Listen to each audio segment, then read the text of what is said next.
Hello प्यारे बच्चों, आप सभी का स्वागत है उदित फार्मेसी की इस क्लास में। तो अभी हम पॉलिटेक्निक एंट्रेंस एग्जामिनेशन की तैयारी करेंगे और मेरा नाम है सूरज कुमार शर्मा। मैं आपको फिजिक्स और केमिस्ट्री की क्लास में आपकी लूँगा। मैं आपको फिजिक्स पढ़ाऊँगा, केमिस्ट्री पढ़ाऊँगा। तो जो हमारा फिजिक्स का पहला चैप्टर है वो है मेजरमेंट। ठीक है, वो कौन सा चैप्टर है? इसका नाम है मेजरमेंट, यानी कि मापन। इसको मैं यहाँ पे हिंदी में लिख देता हूँ, मापन। ठीक है, तो जो यहाँ पे आपके हिंदी वाले स्टूडेंट्स हैं वो भी समझ जाएंगे, साथ में जो यहाँ पे आपके इंग्लिश वाले स्टूडेंट्स हैं वो भी समझ जाएंगे। ठीक है, तो हम यहाँ पे हिंदी में इसका एक्सप्लेनेशन हम करते चलेंगे।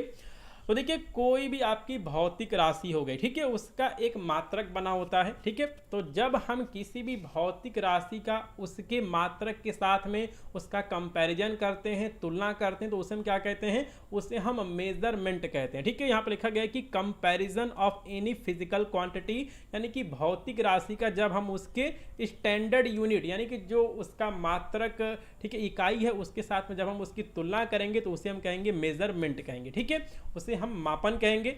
अब देखिए, जो आपका मेजरमेंट होता है, ठीक है, जो आपकी यहाँ पे क्वांटिटी होती हैं, भौतिक राशियां होती हैं, और साथ में जो उनके मात्रक होते हैं, यूनिट्स होते हैं, वो तीन तरह के होते हैं। ठीक है, पहला आपका होता है मूल राशियां, जिसको कि हम मूल मात्रक कहते हैं, फंडामेंटल क्वांटिटी कहते हैं। ठीक है, तो देखिए फंडामेंटल क्वांटिटी क्या होती है? फंडामेंटल क्वांटिटी ऐसी क्वांटिटी होती हैं जो कि एक दूसरे से स्वतंत्र होती हैं, इंडिपेंडेंट होती हैं। ठीक है, तो ऐसी भौतिक राशियां जो कि एक दूसरे से स्वतंत्र होती हैं, ठीक है, इंडिपेंडेंट होती हैं, उनको हम फंडामेंटल, ठीक है, उनको हम फंडामेंटल या फिर मूल राशियां कहते हैं। ठीक है, मूल राशियां हिंदी में कहते हैं, मूल राशियां कहते हैं। ठीक है, और जो उनके मात्रक होते हैं उनको हम मूल इकाई कहते हैं। ठीक है, उनको हम मूल मात्रक कहते हैं। जैसे कि आपका लेंथ हो गया, लंबाई हो गया, मास यानी कि द्रव्यमान हो गया, टाइम हो गया, करंट हो गया यानी कि देखिए समय हो गया, आपका यहाँ पे विद्युत धारा हो गया, टेम्परेचर यानी कि तापमान हो गया, लाइट इंटेंसिटी। ठीक है, यहाँ पे आपका लाइट इंटेंसिटी हो गया, इसको कि हम प्रकाश की तीव्रता कहते हैं, और अमाउंट ऑफ सब्सटेंस, पदार्थ की मात्रा हो गया। ठीक है, तो देखिए फिजिक्स में आपको रटने वाली कोई चीज़ नहीं होती है, लेकिन यहाँ पे जो आपका पहला चैप्टर है इसमें ये सारी बेसिक चीज़ें दी गई हैं। और इस चैप्टर से जब हम क्वेश्चन सॉल्व करेंगे, जब हम न्यूमेरिकल सॉल्व करेंगे, तो वही सबसे ज़्यादा इंपॉर्टेंट होता है कि आप कैसे क्वेश्चन को सॉल्व करते हैं, आपको वहाँ पे कौन सा टेक्निक लगाना है, आपको क्वेश्चन को कैसे अप्रोच करना है। तो जब हम एक्सरसाइज करेंगे तो उसमें हम इसको डिस्कस करेंगे। ठीक है, तो देखिए मेजरमेंट क्या होता है, आपको पता होगा कि जब हम किसी भौतिक राशि की उसकी स्टैंडर्ड यूनिट से उसकी तुलना करते हैं तो उसे हम मेजरमेंट कहते हैं। और जो आपकी भौतिक राशियां होती हैं तीन तरह की होती हैं। पहला होता है मूल राशि, और जो यहाँ पे राशियां होती हैं ये एक दूसरे से स्वतंत्र होती हैं, और उनके एग्जाम्पल आपको याद रखने हैं: लेंथ, लंबाई, द्रव्यमान, समय, ठीक है, विद्युत धारा, तापमान, प्रकाश की तीव्रता, और अमाउंट ऑफ सब्सटेंस, पदार्थ की मात्रा। ये 7 मूल राशियां होती हैं। ये क्वेश्चन आपसे पूछा जाएगा। ठीक है, तो देखिए आपसे क्वेश्चन किस तरह पूछा जाएगा। जैसे कि चलिए इसके बारे में आगे हम बात करेंगे कि आपसे क्वेश्चन कैसे पूछा जाएगा। पहले हम थोड़ा सा पढ़ लेते हैं। ठीक है, तो देखिए यहाँ पे आपका फंडामेंटल क्वांटिटी दिया गया है, मूल राशियाँ जो हैं वो यहाँ पे दी गई हैं, मूल राशियाँ, और यहाँ पे उनके मूल मात्रक दिए गए हैं। जो यहाँ पे हिंदी वाले स्टूडेंट्स हैं उनके लिए मूल राशियाँ यानी कि फंडामेंटल क्वांटिटी और फंडामेंटल यूनिट यानी कि मूल मात्रक। तो पहला है लेंथ यानी कि लंबाई का, यहाँ पे मात्रक दिया गया है, मीटर होता है। ठीक है, मास यानी कि द्रव्यमान का, किलोग्राम होता है। टाइम यानी कि समय का आपका सेकेंड होता है। टेम्परेचर का यहाँ पे केल्विन होता है। ठीक है, आपका यहाँ पे इलेक्ट्रिक करंट, विद्युत धारा का एम्पियर होता है। ठीक है, अमाउंट ऑफ सब्सटेंस, पदार्थ की मात्रा का मोल होता है। और लुमिनस या फिर यहाँ पे दिया गया है लाइट इंटेंसिटी, ठीक है, प्रकाश की तीव्रता का होता है।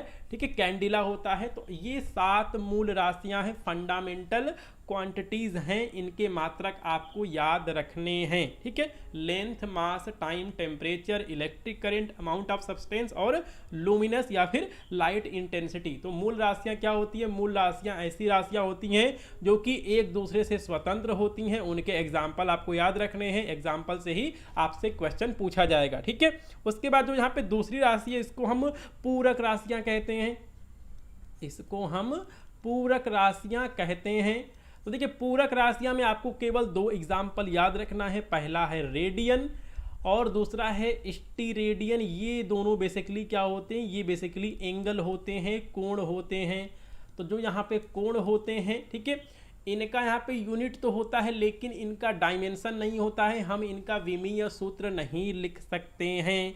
ठीक है, तो ये आपका दो तरह का होता है, प्लेन एंगल और सॉलिड एंगल। इनका कोई देखिए इनका यहाँ पे मात्रक तो होता है लेकिन इनका हम विमीय सूत्र नहीं लिख सकते हैं। ठीक है, तो देखिए ये आपका प्लेन एंगल क्या होता है, जैसे कि हमने यहाँ पर एक 2 डायमेंशनल हमने दो विमीय जो है वो हमने यहाँ पर एक स्ट्रक्चर बना लिया, इसके बीच का जो है पे एंगल थीटा है, चलिए हम यहाँ पे 30 डिग्री मान के चलते हैं, तो ये आपका प्लेन एंगल कहलाएगा। ये आपका 2D में दिया गया है लेकिन हमने कोई यहाँ पर ऐसा बनाया, हमने ऐसा बना लिया, x ये हो गया, ये आपका y हो गया और ये आपका अंदर जा रहा है। ठीक है, परपेंडिकुलर हो गया, ये आपका z हो गया।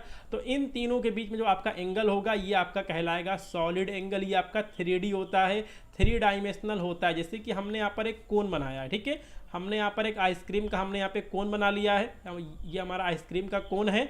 तो ये देखिए ये पूरा जो आपका एंगल है, ठीक है, ये आपका 3D में है, ये आपका लंबाई में भी है, साथ में ये आपका ऊंचाई में भी है, साथ में ये आपका चौड़ाई में भी है। ठीक है, तो ये आपका सॉलिड एंगल कहलाएगा। तो देखिए इससे आपका यही क्वेश्चन बन सकता है कि जो आपकी यहाँ पर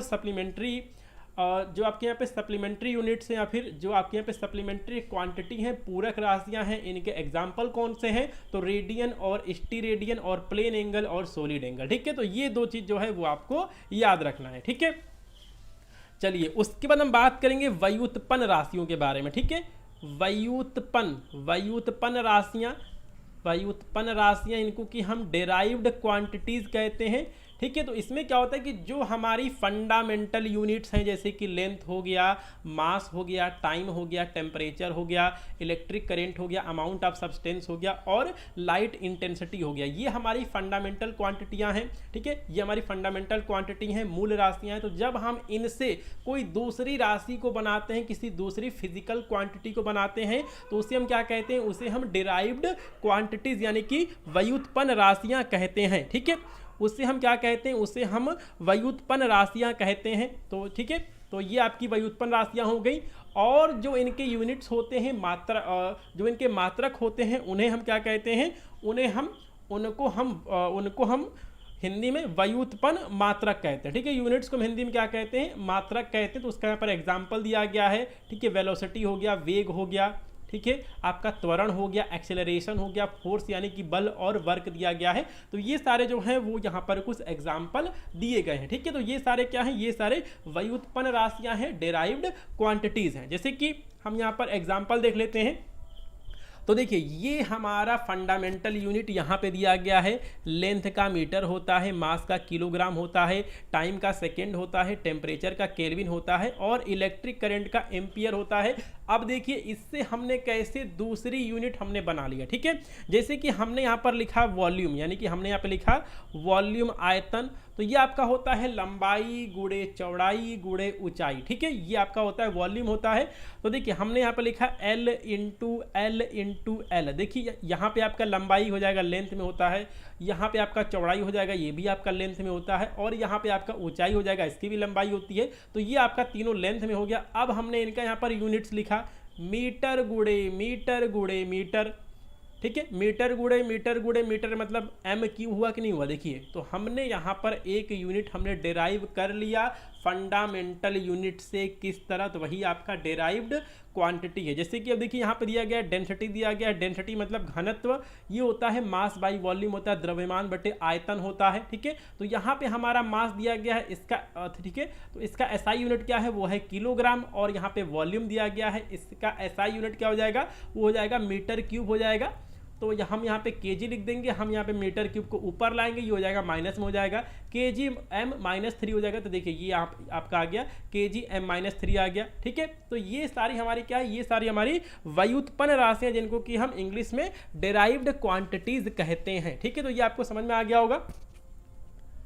चलिए अब हम बात करेंगे सिस्टम ऑफ यूनिट्स की, जिसको कि हम कहते हैं मात्रकों की पद्धति। ठीक है, मात्रकों की पद्धति हम कहते हैं, मात्रकों की पद्धति इसे हम कहते हैं हिंदी में। ठीक है, तो देखिए बेसिकली 3 तरह की पद्धति होती हैं, सीजीएस, एमकेएस, एफपीएस और एसआई यूनिट्स। ठीक है, इंटरनेशनल स्टैंडर्ड। तो देखिए जो आपका सीजीएस वाला है, इसमें हम लेंथ यानी कि लंबाई को लिखते हैं सेंटीमीटर में, द्रव्यमान को लिखते हैं ग्राम में, टाइम को लिखते हैं सेकेंड में। ठीक है, जो हमारा MKS है इसमें हम लेंथ यानी कि लंबाई को लिखते हैं मीटर में, मास को लिखते हैं किलोग्राम में, टाइम को लिखते हैं सेकेंड में, FPS में हम लेंथ को लिखते हैं फुट में, मास को लिखते हैं पाउंड में, टाइम को लिखते हैं सेकेंड में। ठीक है, तो देखिए जो हमारा फिजिक्स है, भौतिक विज्ञान है, इसमें हम अक्सर फॉलो करते हैं SI यूनिट को, इंटरनेशनल स्टैंडर्ड यूनिट को। इसमें हम लंबाई को लिखते हैं मीटर में, मास यानी कि द्रव्यमान को लिखते हैं किलोग्राम में, टाइम यानी कि समय को लिखते हैं हम सेकेंड में। तो देखिए यहाँ से आपसे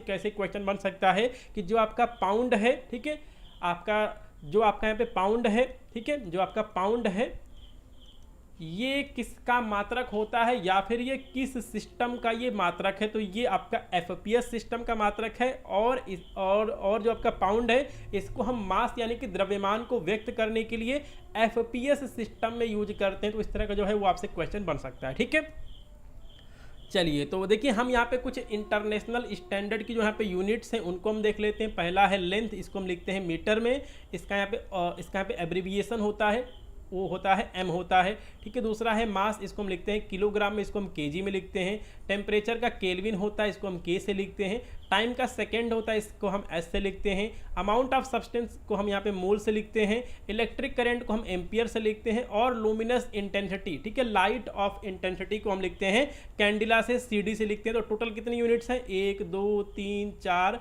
5 6 7, टोटल 7 जो है वो फंडामेंटल यूनिट्स होती हैं जिनको कि हम मूल मात्रक कहते हैं। ठीक है, चलिए तो इसके बाद हम थोड़ा सा और यहाँ पे डिटेल से डिस्कस कर लेते हैं किसी अन्य मात्रक की। ठीक है, तो हम यहाँ पे स्टार्ट करते हैं पहला लंबाई के मात्रक से। ठीक है, यूनिट्स ऑफ लेंथ। ठीक है, यूनिट्स ऑफ लेंथ, लंबाई के मात्रक,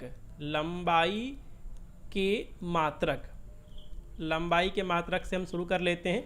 तो देखिए आपको पता है कि जो आपका यहाँ पे लंबाई है इसका मात्रक है सेंटीमीटर।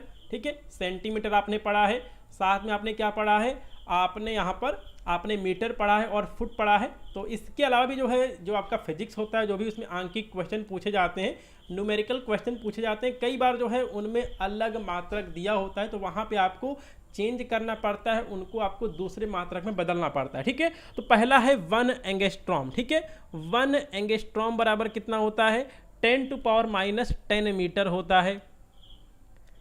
ठीक है, 1 एंगस्ट्रॉम बराबर कितना हो जाएगा, 10⁻⁻10 मीटर हो जाएगा। तो 1 मीटर बराबर कितना एंगस्ट्रॉम होगा, तो देखिए हम यहाँ पे इसको चेंज भी कर लेंगे। ठीक है, आप इसको चेंज कैसे करेंगे वो मैं आपको यहाँ पे बता देता हूँ। देखिए 10⁻10 मीटर बराबर कितना होता है, 1 एंगस्ट्रॉम होता है। तो 1 मीटर बराबर कितना हो जाएगा, 1 मीटर बराबर हो जाएगा 1 एंगस्ट्रॉम डिवाइडेड बाई 10⁻10 मीटर हो जाएगा। ठीक है, 1 एंगस्ट्रॉम बराबर क्या हो जाएगा, वो आपका हो जाएगा 1/10⁻10 मीटर हो जाएगा। जब आप इसको ऊपर लाएंगे तो ये हो जाएगा 1 एंगस्ट्रॉम।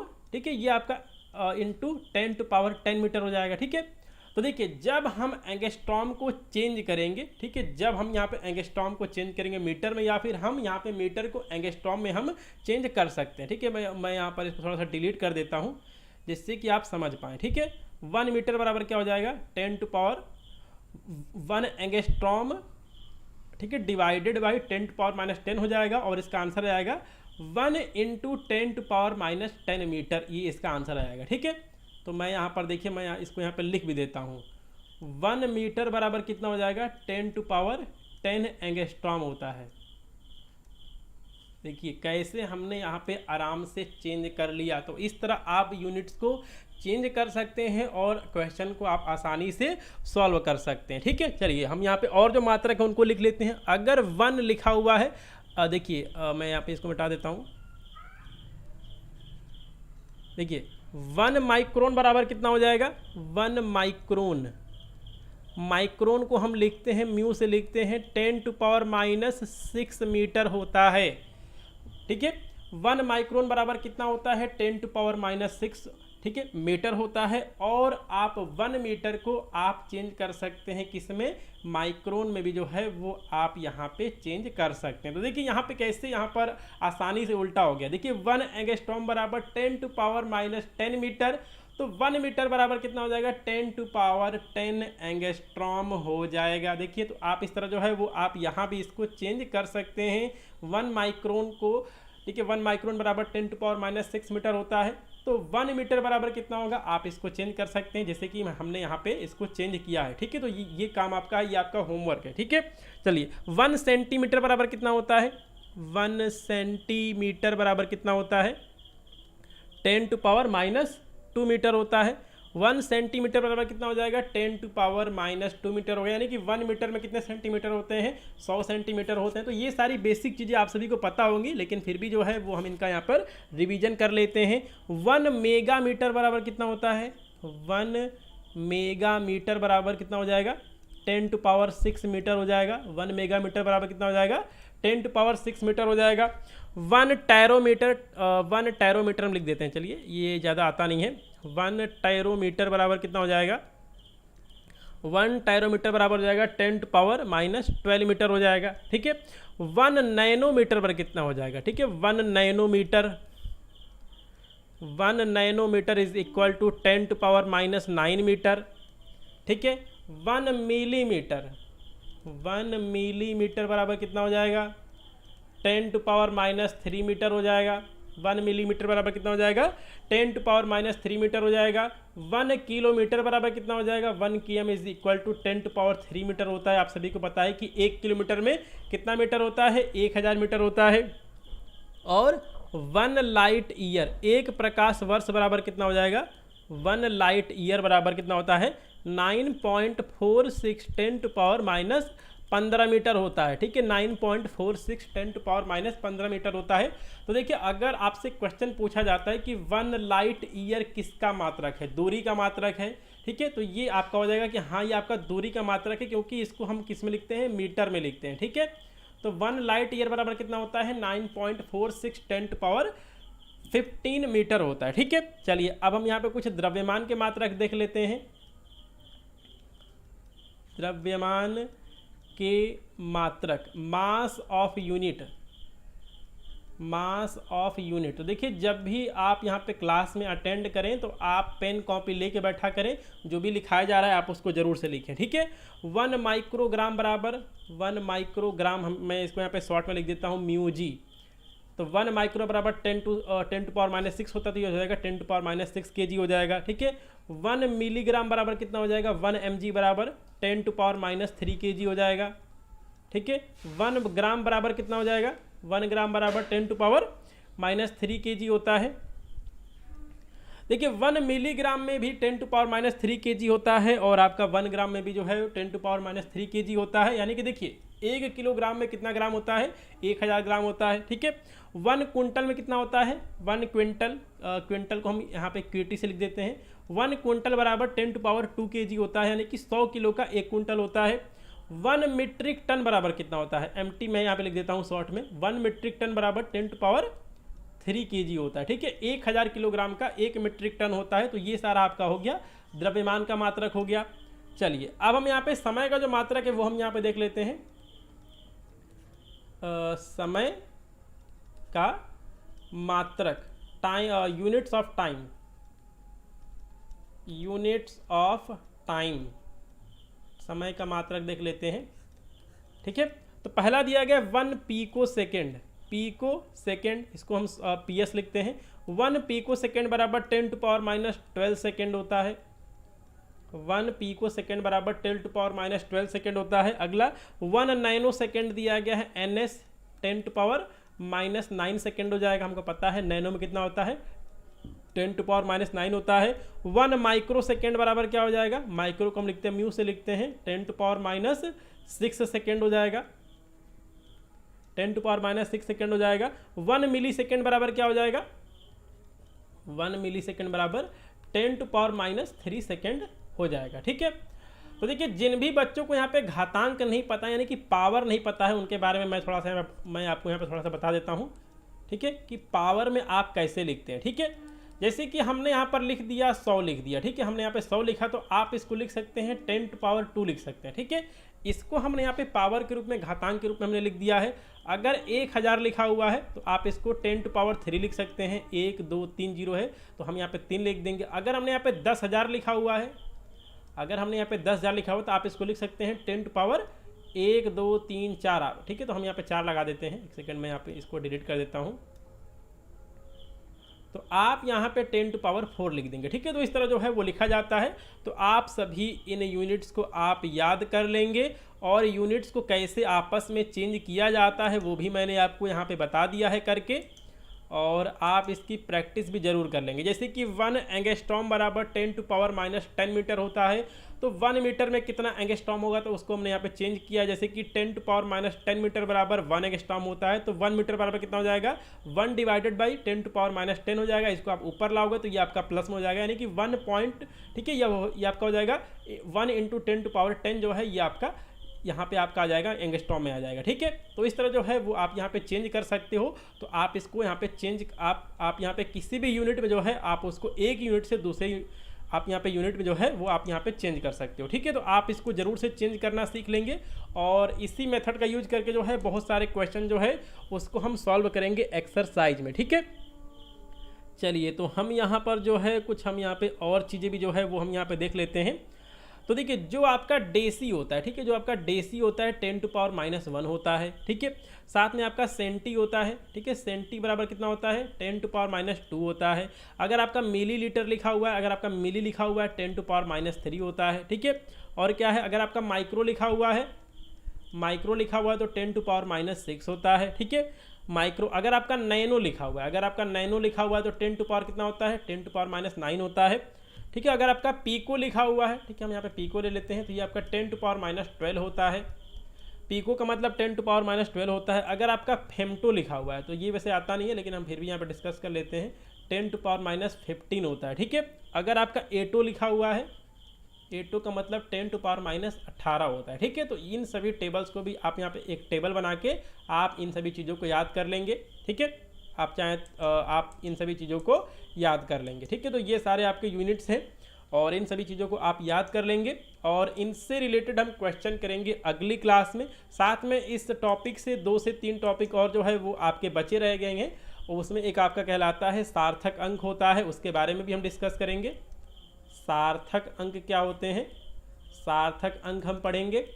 उसके साथ में हम विमीय सूत्र कैसे निकालते हैं, विमीय सूत्र कैसे निकालते हैं जिसको कि हम, ठीक है, डायमेंशन कहते हैं, तो उसके बारे में भी हम डिस्कस करेंगे अगली क्लास में। और उसके बाद हम इस चैप्टर से न्यूमेरिकल यानी कि आंकिक क्वेश्चन को सॉल्व करेंगे। ठीक है, तो मिलते हैं अगली क्लास में।